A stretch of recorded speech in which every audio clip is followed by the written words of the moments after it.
আমরা মনে করি আমরা মুসলমান অল্প, আমরা কি নাসারাদের সাথে পারবো? আমরা কি ইহুদিদের সাথে হেরে যাব না? ভাইরা আমার, একথা ভেবেছিল ১৫০০ বছর আগে সাহাবীদের একটি দল, যাদের সংখ্যা ছিল মাত্র ৩০০০। আল্লাহু আকবার। কয় হাজার? ৩০০০।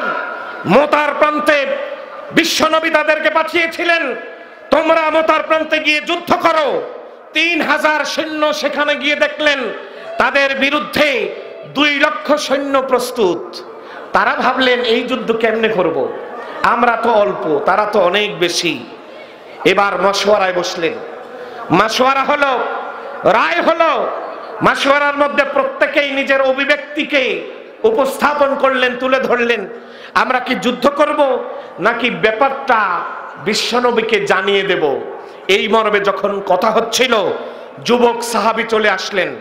আব্দুল্লাহ ইবনে রাওয়াহা জ্বালাময়ী বক্তব্য দিলেন, মা নুকারু আন কুওয়াতিন ওয়া কাসরাতিন ওয়া সিলাহিন, ইন্নামা নুকাতিলু বিহাদাদ দীনিল্লাযী আকরামানাল্লাহু বিহি।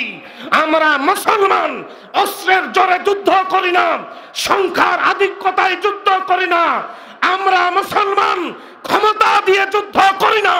ইন্নামা নুকাতিলু বিহাদাদ দীনিল্লাযী আকরামানাল্লাহু বিহি। আমরা এমন একটি অস্ত্র নিয়ে যুদ্ধ করি যে অস্ত্রের নাম হলো ইসলাম। ঠিক কিনা?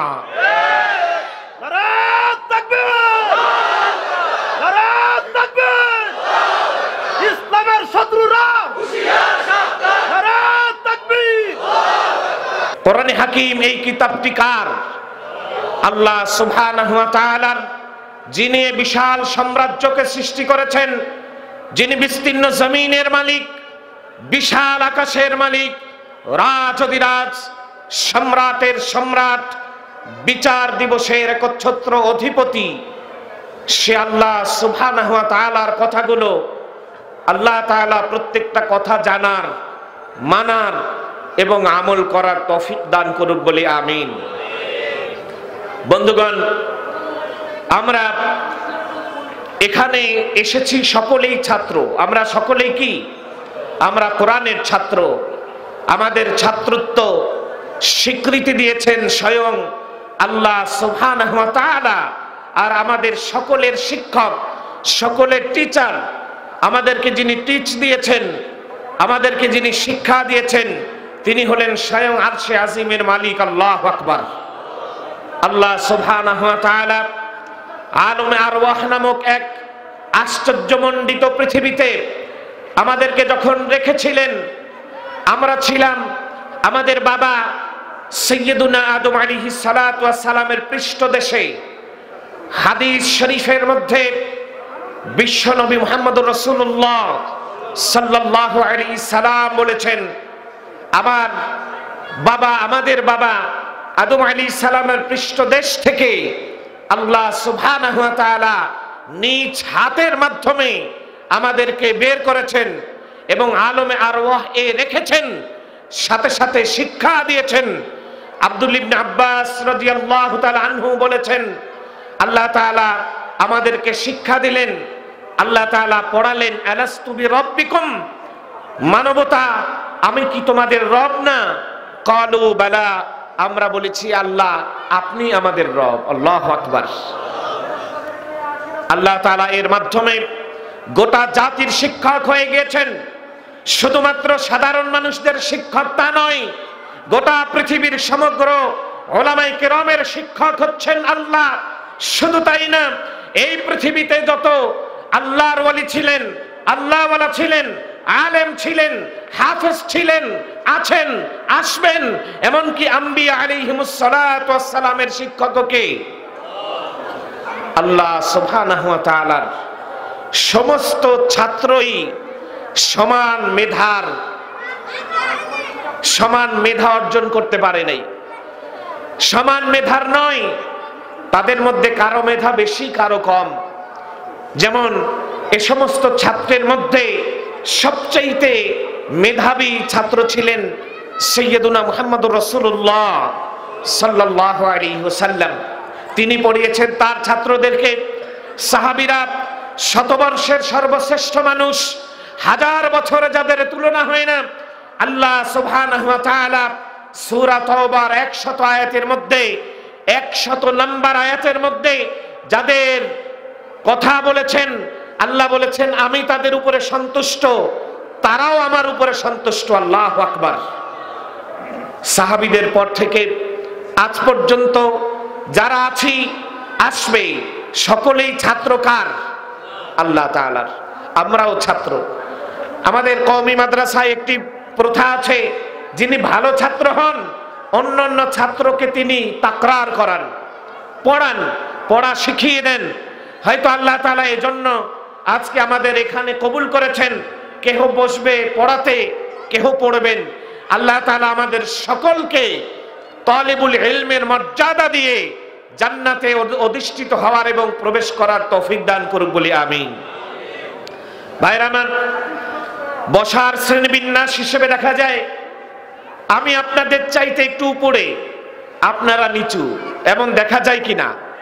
আপনারা সমুদ্র ভ্রমণ করে থাকবেন, সমুদ্রের মধ্যে হীরামণি মুক্তা থাকে, সমুদ্রের মধ্যে দামি দামি গহনা, দামি দামি বস্তু, দামি দামি পাথর থাকে, প্লাটিনাম থাকে, সেখানে হিরে, চুনি, পান্না, মণিমুক্তাও থাকে, আবার সামুদ্রিক শ্যাওলাও থাকে।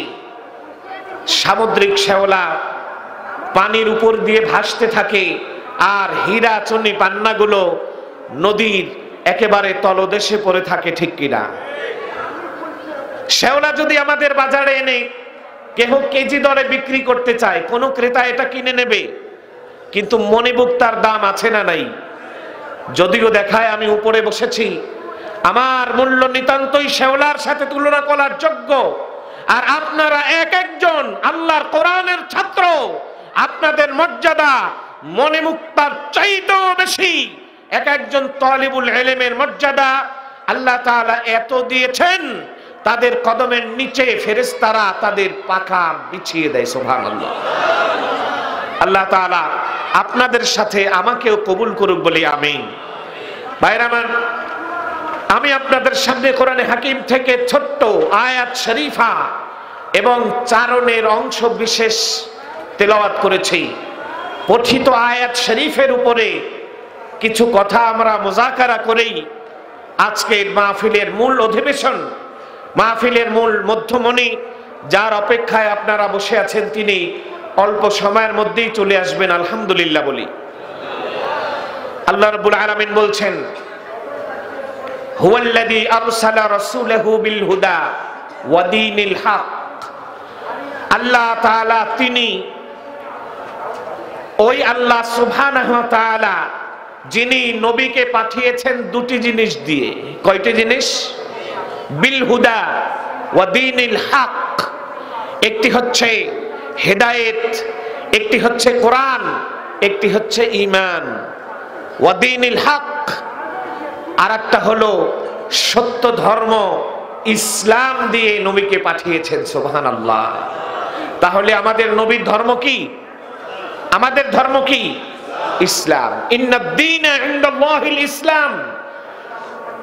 আল্লাহর কাছে একমাত্র ধর্ম কি? ইসলাম। ইসলাম ছাড়া আর কোন ধর্ম হতে পারে না। ভাইরা আমার,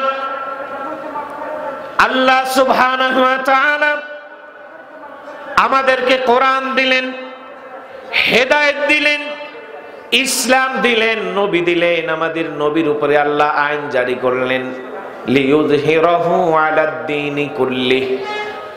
আল্লাহর নবীকে এই দুটি জিনিস এই জন্য দেয়া হয়েছে যে এই দুটি জিনিস নবী পাবেন।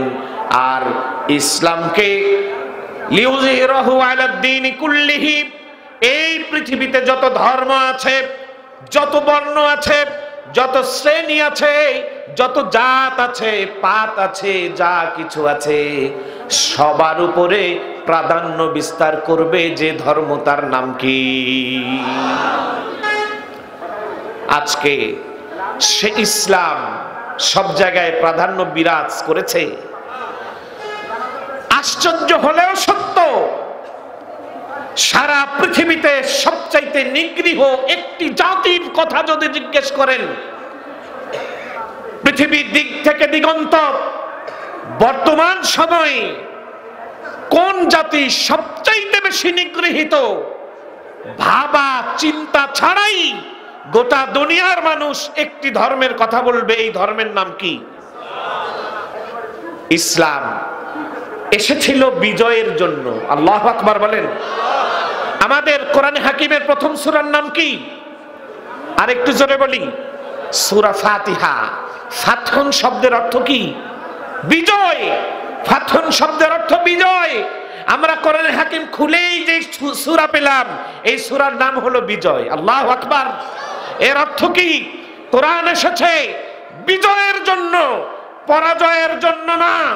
আল্লাহ তাআলা কোরআনকে, কোরআনের ধর্মকে, ইসলামকে, রাসূলের আনিত দ্বীনকে, আল্লাহর দেয়া জীবন বিধানকে পৃথিবীর মধ্যে সর্বোন্নত করবেন। এই ধর্ম হেরে যাওয়ার ধর্ম না। আল্লাহু আকবার। অথচ আমরা কি দেখছি? কোরআন যে কথা বলছে বর্তমান পরিবেশ সে কথাই বলছে না উল্টা? আরেকটু জোরে কর না। সম্পূর্ণ উল্টা দেখছি। আজকে যদি প্রতিবেশী বার্মার কথা বলেন, আরাকানের কথা বলেন, নতুন করে পরিচয় দেয়ার মতো, নতুন করে স্তুতি দেওয়ার মতো, সংজ্ঞায় সংজ্ঞায়িত করার মতো এমন কোনো ভাষা নেই যে ভাষা আপনাদের কাছে গোপন আছে। ভাইরা আমার, বিশ্বনবী সাল্লাল্লাহু আলাইহি সাল্লাম এই ধর্ম নিয়ে এসেছিলেন। আর আজকে যে পরিস্থিতি, এর চাইতেও কঠিনতর একটি পরিস্থিতি ১৫০০ বছর আগে মক্কা আল মুআজ্জামায় হয়েছিল। এমনকি বিশ্বনবী সাল্লাল্লাহু আলাইহি সাল্লাম নির্যাতিত হয়েছেন, নিষ্পেষিত হয়েছেন, নিগৃহীত হয়েছেন। অবশেষে আল্লাহর নবী নিজেকে নিজে অফার করেছেন। প্রত্যেক হজের মৌসুমে আল্লাহর নবী বিভিন্ন জায়গায় যেতেন। ইয়াদাউ নাফসাহু আলা কুল্লি মাওকিফিন। আল্লাহর নবী নিজে নিজেকে অফার করতেন, হে হজ ব্রত পালন করতে আসা গোটা পৃথিবীর সমস্ত সম্প্রদায় মণ্ডলী, তোমাদেরকে লক্ষ্য করে বলছি, আছে এমন কোন জাতি যে আমাকে নিয়ে নেবে, আমি দিন প্রচার করব, তাদের সাথে থাকব, তাদের আশ্রয় থেকে আমি নিরাপত্তার সাথে দিন প্রচার করতে পারি। আল্লাহু আকবার। আজকের চাইতে সেদিনটি আরো কঠিন ছিল, ঠিক কিনা? আল্লাহ রাব্বুল আলামিন ওই দিনের সম্পর্কে বলছেন, ইউরিদুনা লিইউতফিউ নূরাল্লাহি বিআফওয়াহিহিম। সেদিনের কাফেরেরা মনে করত দিন ইসলাম এমন একটা ধর্ম, এই ধর্ম ছোট্ট একটা মোমবাতির মতো, একে মুখের বাতাস দিয়ে একটা ফুঁক দিয়ে মুহূর্তের মধ্যে নিভিয়ে ফেলা যায়, এটা তারা ভেবেছিল। ইসলামকে এত দুর্বল মনে করেছে। সেই যুগের নির্যাতন, আজকের নির্যাতন এক নাম। আজ পৃথিবীতে তৃতীয় বৃহৎ শক্তির নাম ইসলাম, ঠিক কিনা? সেদিন আল্লাহর নবীর সাথে আল্লাহর নবীর উপরে যে নির্যাতন হয়েছিল, আজকের নির্যাতন আর সেদিনের নির্যাতন আলাদা ছিল। এত বড় শক্তি থাকার পরেও আমরা কেন এগোতে পারলাম না?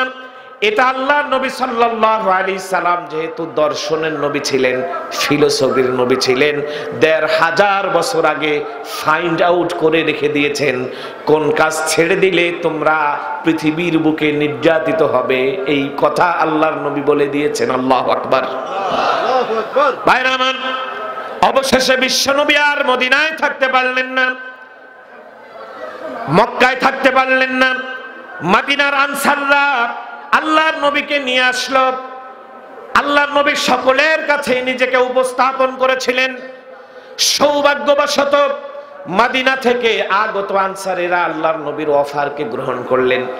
আল্লাহর নবী নিজেকে রিপ্রেজেন্ট করেছিলেন, উপস্থাপন করেছিলেন, তারা গ্রহণ করল। আল্লাহর নবী মদিনা আল মুনাওয়ারায় চলে গেলেন। বিশ্বনবী মুহাম্মদুর রাসূলুল্লাহ সাল্লাল্লাহু আলাইহি সাল্লাম মদিনায় যখন চলে গেলেন, আল্লাহ তাআলা এবার আল্লাহর নবীর উপরে একটা আয়াত নাজিল করলেন। আল্লাহ তাআলা বললেন, হে মুহাম্মদ, 13 বছর পর্যন্ত সহ্য করেছ, হে মুহাম্মদ আর সহ্য করার রীতি নাই। এখন আপনার প্রতি যে একটা থাপ্পড় নিয়ে আসবে, আপনি সাথে সাথে তার মুখের উপরে একটা থাপ্পড় মেরে দেবেন। আল্লাহু আকবার। দারুল উলুম দেওবন্দের সবচাইতে দীর্ঘ সময়ের যিনি প্রিন্সিপাল ছিলেন, হাকিমুল ইসলাম আল্লামা কারি তৈয়ব সাহেব রাহিমাহুল্লাহ তাআলা, তিনি বলেছেন বিশ্বনবীর চরিতার্থ এমন ছিল, আল্লাহর নবীকে যদি কেহ থাপ্পড় দিত, আল্লাহর নবী সাল্লাল্লাহু আলাইহি সাল্লাম তাকে বলতেন, তোমার হাতে কি ব্যথা পেয়েছো? সুবহানাল্লাহ। খুলুকে আযীম, অনুপম চরিত্র ছিল আমার নবীর। মক্কায় 13টি বছর এই চরিত্র দেখিয়েছেন, লাভ হয় নাই। যেদিন মদিনার প্রান্তে রওনা হয়েছেন, আরশে আজিম তেতে গিয়েছে। আরশে আজিম মেসেজ পাঠিয়েছে, জিবরাইল যাও আমার বন্ধুকে বলে দাও আর সহ্য করবে না, আজ থেকে ইসলামের দিকে যে এগিয়ে আসবে তাকে ইসলাম দেখিয়ে দেবে। আল্লাহু আকবার। জিহাদের আয়াত চলে আসলো, বিশ্বনবী চলে গেলেন মদিনা আল মুনাওয়ারায়। এখন আর ছাড় দিয়ে চলবে না। আল্লাহু আকবার। ও মুসলমান, তোমাদের সংখ্যা 100 কোটি, 200 কোটি মুসলমান পৃথিবীতে। তোমরা কি করেছ?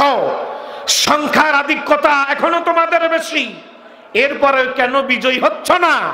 আর 313 জন সাহাবী নিয়ে বিশ্বনবী জয়ী হয়েছিলেন কিনা? আলাদা কোনো জাদু ছিল?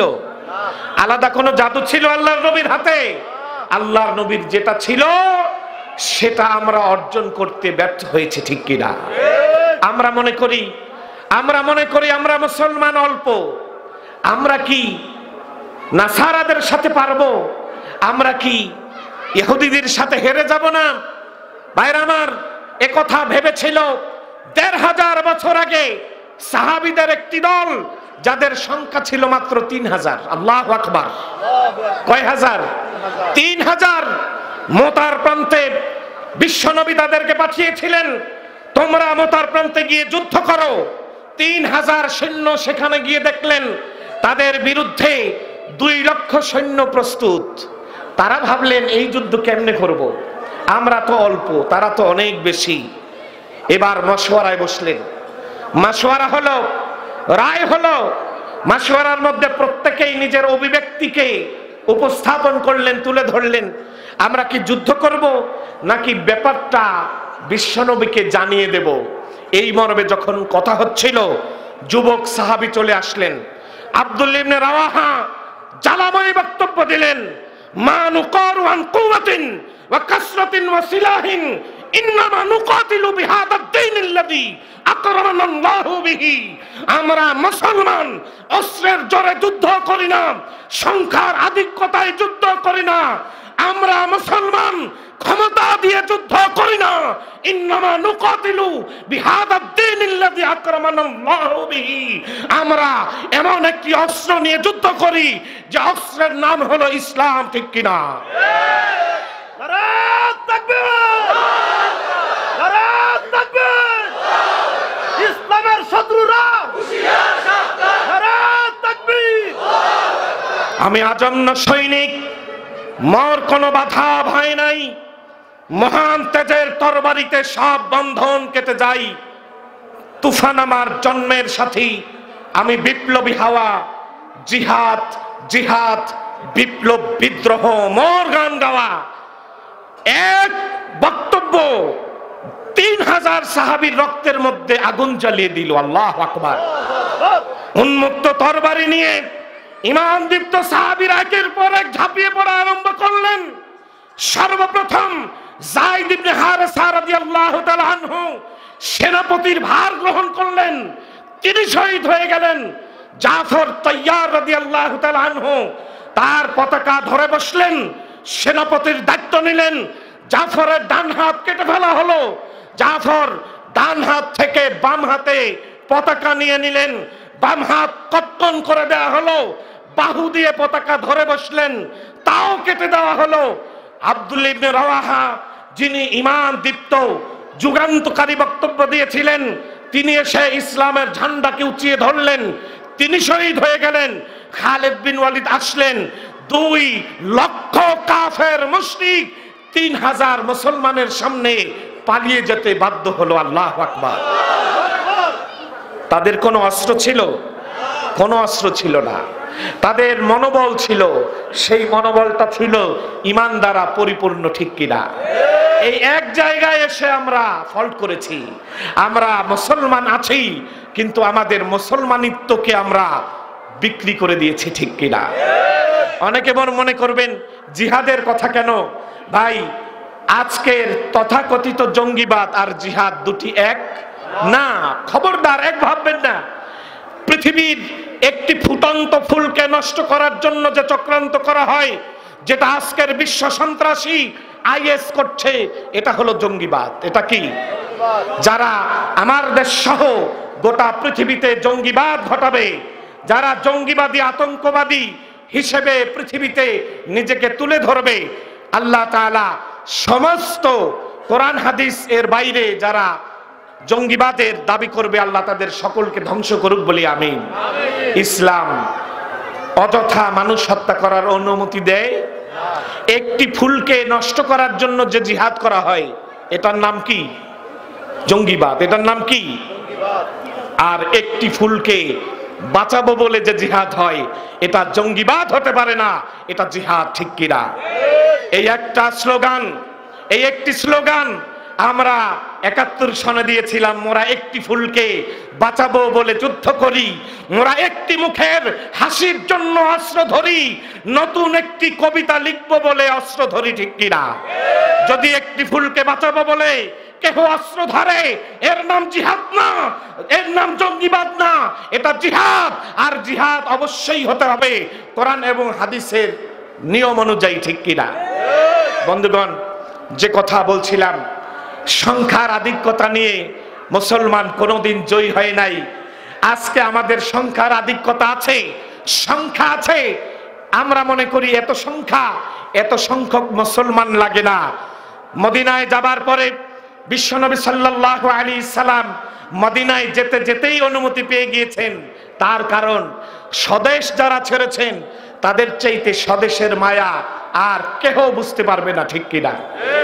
আজকে আমার দেশে আশ্রিত আমার মুহাজির ভাইয়েরা, রোহিঙ্গা ভাইদেরকে যদি জিজ্ঞেস করেন, বার্মার আগত মুসলমানদেরকে যদি জিজ্ঞেস করেন, নির্যাতিত আরাকানবাসীকে যদি জিজ্ঞেস করেন, নিজের মাতৃভূমি ছাড়ার কি মায়া, মাতৃভূমির কি যাতনা, তারা বললে তারা বুঝবে। তাদের বলাটাও আমাদের হৃদয় পর্যন্ত পৌঁছবে না, কারণ আমরা সেই পর্যন্ত যাইনি, ঠিক কিনা? বিশ্বনবী সাল্লাল্লাহু আলাইহি সাল্লাম কোনো অপরাধ করেন নাই, কোনো অপরাধ করেন নাই।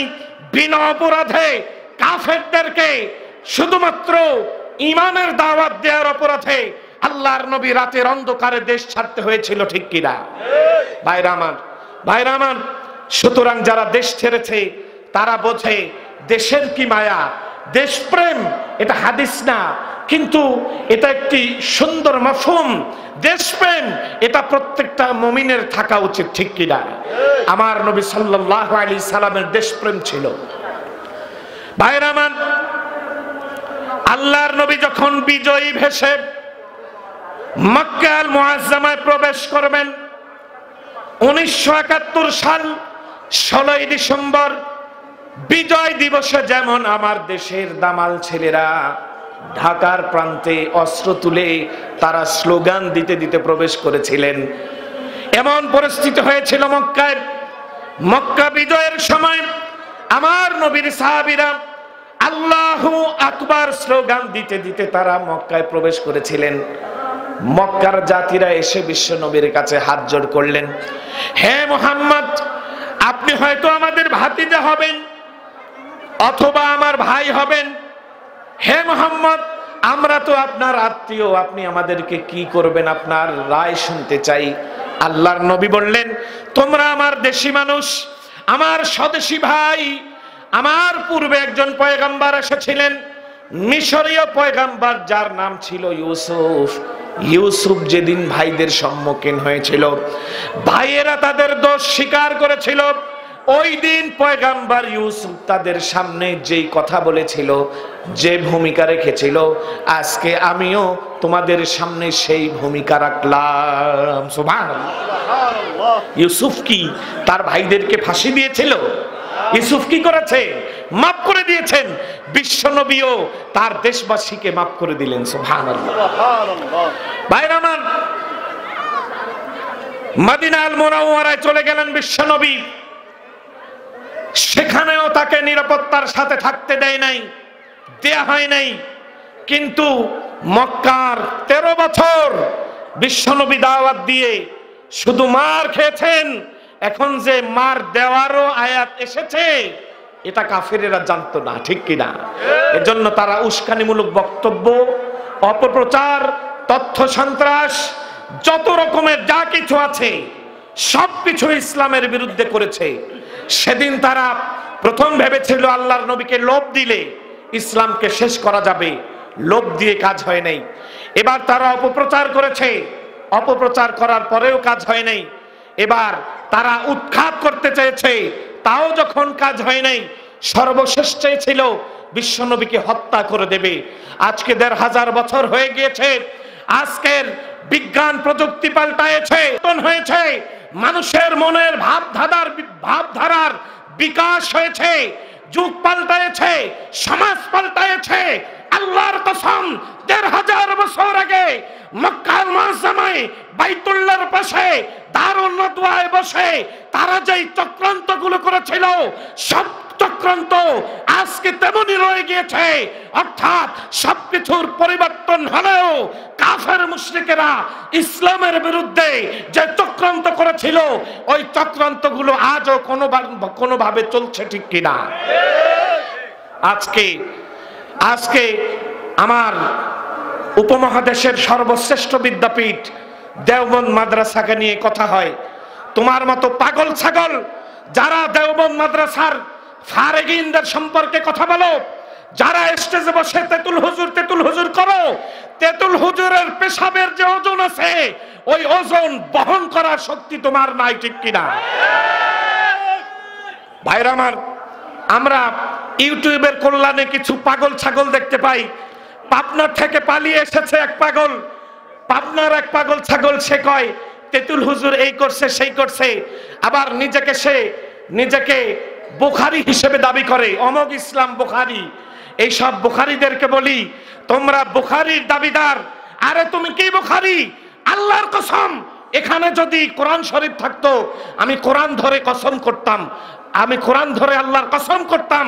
আল্লাহর কসম করে বলি, এই পাগল ছাগলের সাথে আমার পাবনায় দেখা হয়েছিল। স্পষ্ট আমি রেস্ট রুমে বসে বসে শুনেছি তার কোরআনের হাদিসের ইবারাতগুলো স্পষ্ট সে গলত করছে।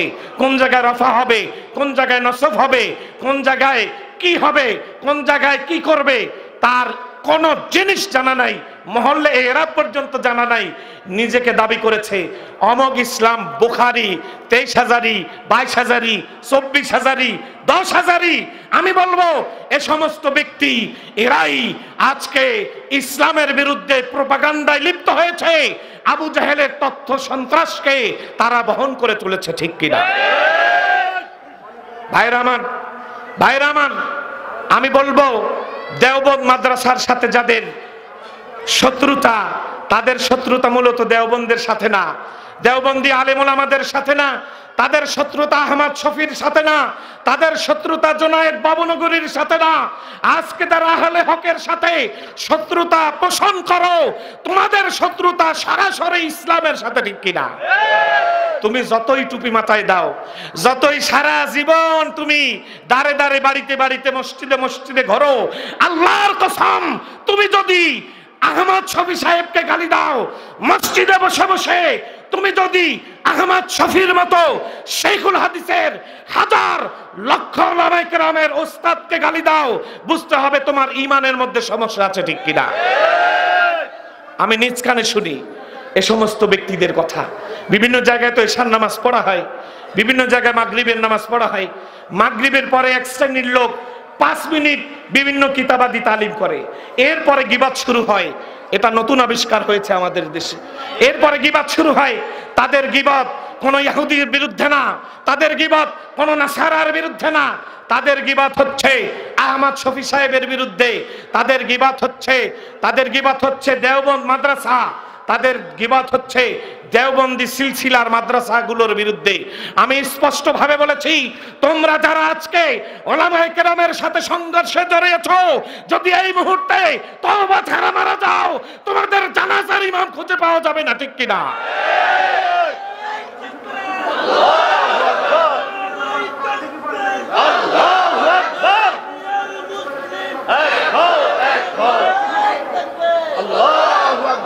দুই লাইন ইবারত স্টেজে বসে পড়ার যোগ্যতা আল্লাহ তোমার দেয় নাই, আর তুমি একজন যুগশ্রেষ্ঠ শেখুল হাদিসের ইবারতের ভুল ধরতে চাও, তার কার্যক্রমের ভুল ধরতে চাও। আরে তুমি তো 2 টাকার ব্যাং, তুমি 2 টাকার ব্যাং হয়ে তুমি বামন হয়ে চাঁদের দিকে হাত বাড়িয়েছো, তোমার স্পর্ধা জাতি দেখে নিয়েছে, ঠিক কিনা? আমি যেটা বলেছিলাম, দেওবন্দের উপরে কথা বলার উদ্দেশ্য দেওবন্দকে খাটো করা না, মূল তাদের শত্রুতা কার সাথে? ইসলামের সাথে। আর সরাসরি যদি কেহ ইসলামের সাথে সাংঘর্ষিক হয়, সরাসরি যদি কেহ ইসলামকে গালি দেয়, সরাসরি কেহ যদি ইসলামের সাথে সংঘর্ষে লিপ্ত হয়, তাহলে তাকে এই জাতি মেনে নেবে না, সাথে সাথে শেষ করবে। এজন্য তারা সরাসরি ইসলামকে গালি দেয় না, তারা একটা মাদ্রাসাকে দেয়, আলেম শ্রেণীদেরকে দেয়, তারা বিভিন্নভাবে বিভিন্নকে গালি দেওয়ার অপচেষ্টা করে। আল্লাহ তাআলা এই তথ্য সন্ত্রাস থেকে গোটা পৃথিবীকে হেফাজত করুক বলি আমিন। একজনের নেতৃত্ব মানব, সারা দুনিয়ার আলেমরা কি বলছেন তাদের নেতৃত্বের দিকে তাদের খেয়াল নাই, এমনটা আশ্চর্যজনক, দুর্ভাগ্যজনক। ইন্না হাদা দ্বীন ইলমুন ফানজুরু আম্মান তাখুযুনা দীনাকুম। এই দিন হচ্ছে এলেম, এই এলেম হচ্ছে দিন। তোমরা কার থেকে দিন ধর্ম গ্রহণ করবা? যার আকীদা নাই, যার ঈমান নাই, যার বিশ্বাস নাই, যার ওস্তাদ নাই, যার মাদ্রাসা নাই, যে বেয়াদব, তাদের সাথে তুমি থেকে কি করবা? তোমার জানাজার ইমামও খুঁজে পাবা না, ঠিক কিনা? এজন্য আমি বলবো, জাতি এক প্ল্যাটফর্মে ফিরে আসো, এক প্ল্যাটফর্মে ফিরে আসো, আর আল্লাহ আল্লাহ রসুলের কথা বলো, ওলামায়ে কেরামের কথা মানো। ভাইরা আমার, আমরা যে বিষয়বস্তুতে ছিলাম, আজকে আমরা জনসংখ্যা এত বেশি, এরপর এই অবস্থা হয়েছে, অথচ ১৫০০ বছর আগের জনসংখ্যা ছিল একেবারেই কম, ঠিক কিনা? কি পরিমাণ ঈমান দীপ্ত শক্তি দেখিয়েছে। বদরের যুদ্ধে যখন গিয়েছে, লাইন দিয়ে দাঁড়িয়েছে 2টি দল, কাফেরেরা একদিকে অবস্থান করেছে, মুমিনেরা আর একদিকে অবস্থান করেছে। আল্লাহু আকবার বলি, আর একটু জোরে বলি আলহামদুলিল্লাহ। আলহামদুলিল্লাহ কেন বললাম বুঝছেন আপনারা? হুজুর চলে আসছেন, আলহামদুলিল্লাহ বলি। অল্প সময়ের মধ্যেই হুজুর স্টেজে আসবেন, আরো জোরে বলি আলহামদুলিল্লাহ। ভাইরা আমার, আমি যে কথা বলেছিলাম, কাফেরদের মধ্য থেকে 3 জন এসেছে মাঠের মাঝখানে। কয়জন এসেছে? 3 জন। উতবা সায়েবা, তারা একই পরিবারের ছিল, আর ওয়ালিদ ইবনে উতবা, এই 3 জন কাফেরদের পক্ষে তরবারি ধারণ করে দাঁড়িয়েছে। ও প্রান্তে 1000 কাফের, এ প্রান্তে 313 জন মুসলমান। আল্লাহর নবী কাদেরকে দেবেন? বিশাল বড় দেহি, ওই সময়ের সর্বশ্রেষ্ঠ যোদ্ধা, যাদের চোখের দিকে তাকালে বড় বড় বীরেরা কাতর হয়ে তরবারি ফেলে দিত। আল্লাহু আকবার। এরকম 3 জন পেশাদার যোদ্ধা, তাদের সাথে কে যুদ্ধ করবে? বিশ্বনবী বললেন, আমার দল থেকে বড় যোদ্ধার দরকার নাই, সর্বকনিষ্ঠ কারা আছে? মাস, মুআওয়েস, আর তাদের সাথে আর একজন সাহাবীকে দিলেন। 3 জন, উবাইদা রাদিয়াল্লাহু তাআলা আনহু, মাস, মুআওয়েস আর আব্দুল ইবনে রাওয়াহা। মাস, মুআওয়েস, আব্দুল ইবনে রাওয়াহা 3 জনকে সামনে দিলেন। মাস, মুআওয়েস, আব্দুল্লাহ বিন রাওয়াহা 3 জন ছোট্ট সাহাবীকে দিলেন।